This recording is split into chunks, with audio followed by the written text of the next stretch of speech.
देश के प्रधानमंत्री के बारे में तो पहले से ही चर्चा आम है कि हमारे देश के प्रधानमंत्री झूठ बोलने में महारत हासिल किए हुए हैं और ऐसी बातें अक्सर सामने भी आती हैं जिससे स्पष्ट होता है कि झूठ बोलने में, झूठे वादे करने में, झूठे जुमले उछालने में नरेंद्र मोदी का विश्व में कोई सानी नहीं है। एक जो थोड़े टक्कर में था डोनाल्ड ट्रंप, उसकी भी छुट्टी हो गई। अब तो विश्व के अकेले बादशाह हैं हमारे देश के प्रधानमंत्री, झूठ बोलने में, जुमले उछालने में विश्व के अकेले बादशाह हो गए। अब उनके जो साम्राज्य है, प्रधानमंत्री का जो स्वामित्व है, प्रधानमंत्री की जो खासियत है कि वो जुमलेबाज हैं, वो झूठ बोलते हैं, ये खासियत अब माननीय राष्ट्रपति से उन्हें टक्कर मिलने वाली है। देश के महामहिम राष्ट्रपति महोदय का सीधा टक्कर प्रधानमंत्री से है कि दोनों में से कौन बड़ा झूठ बोल सकता है। इसी क्रम में राष्ट्रपति महोदय ने अपने पद के गरिमा को तार तार करते हुए अपने गांव के लिए राष्ट्रपति महोदय निकले थे। भारतीय रेल से उनकी शाही यात्रा शुरू हुई थी गांव के लिए। शाही यात्रा ही होती है राष्ट्रपति महोदय की, क्योंकि आप महामहिम होते हैं। अलग बात है कि अभी के वाले महामहिम प्रधानमंत्री को महामहिम मानते हैं, स्वयं को नहीं, इसीलिए शायद उन्हें बनाया भी गया है। तो मैं बात कर रहा था कि राष्ट्रपति महोदय ने अपने गांव शाही यात्रा में जाने के दौरान कानपुर के झिझक में रेलवे स्टेशन पर रेल रुकी, वहां राष्ट्रपति जी का अभिभाषण होना था। वैसे मैंने इससे पहले जो है पब्लिक मंच से राष्ट्रपति जी को भाषण देते हुए नहीं देखा था। दिया होगा, कहीं हम लोगों की उम्र कम है नहीं देखा, या फिर अब ये नई प्रथा शुरू हुई हो कि राष्ट्रपति भी कल आपको देखने के लिए मिल जाए कि राष्ट्रपति भी बीजेपी के लिए वोट मांग रहा है मंच से, तो कोई आश्चर्य मत कीजिए। देश का पहला प्रधानमंत्री है नरेंद्र मोदी, जो पंचायत चुनाव में भी अपने प्रत्याशी के लिए वोट मांगने कैंपेन कर जाते हैं प्रचार मंत्री की भूमिका में। तो राष्ट्रपति महोदय से भी ये अब आप ज्यादा दूर मत समझिए, क्योंकि जब वो पब्लिक के मीटिंग को भाषण दे सकते हैं, भाषण तो देना नेताओं का काम है, राष्ट्रपति का काम भाषण देना नहीं है। राष्ट्रपति का काम अधिभाषण देना होता है। अधिभाषण और भाषण में बहुत बड़ा जमीन आसमान का अंतर है।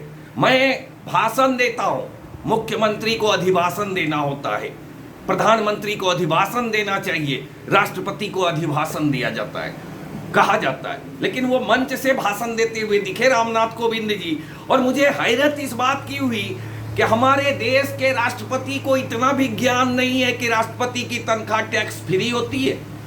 ऐसी उल जलूल बात देश का राष्ट्रपति कह सकता है? इतने निचले स्तर की बात। राष्ट्रपति का वेतन पूर्ण रूप से 100% टैक्स फ्री होता है। शायद इसकी जानकारी रामनाथ कोविंद जी को नहीं है। वो 5 लाख बता रहे हैं अपना वेतन, वो नौकर समझ रहे हैं देश का खुद को, अपने को स्टाफ समझ रहे हैं कि वेतन की बात बता रहे हैं।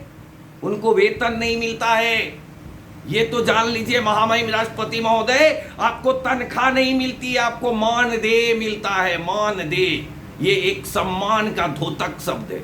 वेतन स्टाफ को मिलता है और आप देश के मालिक हैं, आपके लिए मानदेय की व्यवस्था है महोदय। और फिर लगे हाथ ये बता दीजिए कि आपने कहा कि 3.25 लाख टैक्स कट जाता है जो कि फ्री है वेतन, राष्ट्रपति का तो टैक्स कहाँ कट जाता है? कौन गलत है, राष्ट्रपति या देश का स्थापित कानून व्यवस्था, या उसमें सुधार कर दिया है नरेंद्र मोदी ने जो 3.25 लाख 5 लाख के वेतन में 3.25 लाख टैक्स किस हिसाब से कटता होगा? कौन सा टैक्स कटता होगा? क्या लगता है पूरी देश मूर्ख है, अंगूठा छापे? आप कुछ भी पढ़ाओगे पूरा देश पढ़ता जाएगा, आपकी ताली बजाएगा? नहीं, वो कुछ लोग हैं, मुट्ठी भर लोग हैं जो मोदिया बिंद से ग्रसित हैं। ऐसे लोग आपके बात पर ताली मारेंगे राष्ट्रपति महोदय, क्योंकि नालायकों को नालायक लोग ही पसंद आते हैं। अगर राष्ट्रपति महोदय में जरा भी देश का स्वाभिमान रहता, अपने पद की गरिमा का ध्यान रहता, तो वो अपने तनख्वाह नहीं बताते, अपना वेतन नहीं बताते इस देश के लोगों को, बल्कि देश के लोगों को वो बातें बताते जो आज कोरोना की परिस्थिति में जरूरी है। सलाह देते कि सेकेंड वेव इतना खतरनाक था, थर्ड वेव आ रहा है, ये वेरिएंट डेल्टा प्लस वेरिएंट है, यह फेफड़े को खत्म कर देता है, इसलिए रोगी को बचाना मुश्किल हो जाता है। इसी को ब्लैक फंगस भी कह रहे हैं हम लोग, जो फेफड़े पर असर डालने वाली बीमारी है। इसको बताने की जगह, वैक्सीन लगाने की अपील करने की जगह राष्ट्रपति अपना तनख्वाह बताने लगे। ये नीचता की हद है महोदय। और फिर राष्ट्रपति महोदय ने ये नहीं बताया कि राष्ट्रपति महोदय आपके यहाँ का जो रसोइया है जिसकी तनख्वाह सरकार देती है और रसोइया की तनख्वाह भी 1 लाख के आसपास होती है, क्या आपके यहां से पैसे लेकर वो सब्जी खरीदने जाता है? राष्ट्रपति महोदय, क्या आपके गाड़ी में तेल डालने के लिए आपको पैसे देने होते हैं पेट्रोल पंप पे? राष्ट्रपति महोदय, क्या आपके शाही यात्रा के लिए आपको तनख्वाह से रेल रिजर्व करना पड़ा था?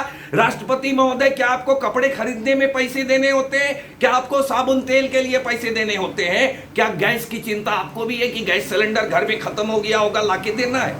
क्या इन चिंताओं में राष्ट्रपति भी उलझा रहता है? अगर नहीं रहता है, ये चिंता मुक्त है। आप मोबाइल के, फोन के, कॉल के, हवाई यात्रा के, रेल यात्रा के, सड़क यात्रा के, सब चीज आपका जब फ्री है तो फिर आप वेतन क्यों गिना रहे थे? ये गिरने की हद है महोदय, ये गिरने की प्रकाष्ठा पार हो गई है। अब आपको 1 मिनट भी नैतिक अधिकार नहीं है राष्ट्रपति पद पर रहने का। आपको स्वाभिमान पर, नैतिकता के बल पर, नैतिक मूल्यों की रक्षा करने के लिए, अपने पद के मर्यादा की रक्षा करने के लिए स्वतः त्याग पत्र दे देना चाहिए महोदय। आप इस लायक नहीं रहे कि आप राष्ट्र के राष्ट्रपति रहें। ये तो मोदी की सरकार ऐसे लोगों को पालती है जिसके मुंह में जुबान ना हो, जो आपकी तरह सरकार को बचाने के लिए रोने का दम भरता हो। ऐसे लोगों को मोदी जी पाल रहे हैं। अब बात ये सोचने की बात है कि क्या देश की ऐसी परिस्थितियां हैं इस वक्त जब देश का राष्ट्रपति अपना वेतन बढ़ाने की बात कहे, अपना टैक्स घटाने की बात कहे, उस टैक्स की बात करे जो उसको लगता ही नहीं है।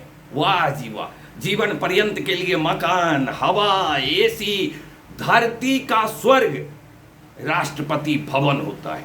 धरती का स्वर्ग है वो। जीवन पर्यंत पेंशन, ये क्या व्यवस्था है? मैं तो मांग करता हूं सरकार से कि सांसद विधायकों को मिलने वाला पेंशन तत्काल प्रभाव से बंद किया जाना चाहिए। ये बंद होगा, लेकिन जब ममता बनर्जी जैसी प्रधानमंत्री देश में बनेगी तब यह बंद होगा। नरेंद्र मोदी जैसे दलाल चाटुकारों के प्रधानमंत्री रहते यह बंद नहीं होगा। देश को जरूरत है ममता बनर्जी, अरविंद केजरीवाल जैसे नेताओं की, जो इन चीजों पर अंकुश लगाए। मुझे याद है ममता बनर्जी का वह दिन जब वो रेल मंत्री थी भारत की ममता बनर्जी, और सरकार थी एनडीए की, इसी नेशनल डेमोक्रेटिक अलायंस की सरकार थी, जो आज चूतियों का समूह बन गया है। इसी की सरकार होती थी। और ममता बनर्जी एक दिन रेलवे कैंटीन में गई, रेलवे कैंटीन में खाने वाले लोगों का चेहरा देखा, उन्हें लगा कि ये रेलवे कैंटीन रेलवे के स्टाफों के खाना के लिए नहीं है। रेलवे के स्टाफ यहाँ खाना खाने कैसे आएंगे? उन्हें तो ट्रेन लेके जाना है, ट्रेन लेके आना है, टीटी है, वहां ड्यूटी है। तो ये जो है नेताओं के, सांसद विधायकों के, दलालों के लिए रेलवे कैंटीन चल रही, 2 रुपये में रसगुल्ला मिल जा रहा, ये केंद्र के पैसे की लूट है। और उसी दिन ममता बनर्जी ने रेलवे कैंटीन बंद करा दी थी। भाजपा के नेताओं ने पैंट खोलकर नाचा था, उनके रेलवे मंत्रालय से छुट्टी हो गई। लेकिन ममता बनर्जी उस शख्स का नाम है जो झुकना नहीं जानती है, एनडीए गठबंधन को लात मार दी, अपने बात से नहीं बनी। वो अगर कभी देश की प्रधानमंत्री बनेगी तो मुझे उम्मीद है कि उनका सबसे पहला कदम यही होगा कि सांसद और विधायकों को मिलने वाला जो पेंशन है, ये तभी तक उन्हें वेतन मिलेगा जब तक वो जनता की सेवा कर रहे हैं। सेवा मुक्त, वेतन मुक्त, पेंशन मुक्त हो जाएंगे। ये व्यवस्था इस देश में लागू होनी चाहिए। यहां नेता बन गए तो आपका लाइफ सेट, और जो वोट देने वाले मतदाता हैं उसे खुद नहीं पता कल का खाना मिलेगा या नहीं। जिसे वोट दिया वो राजा हो गया, जिसने वोट दिया वो फकीर बना, देख रहा है अपने राजा के मुंह की तरफ। ये व्यवस्था इसे राष्ट्रपति पैदा करती है। और यह देश का दुर्भाग्य है कि देश के राष्ट्रपति को यह भी नहीं पता कि उनका वेतन टैक्स फ्री है।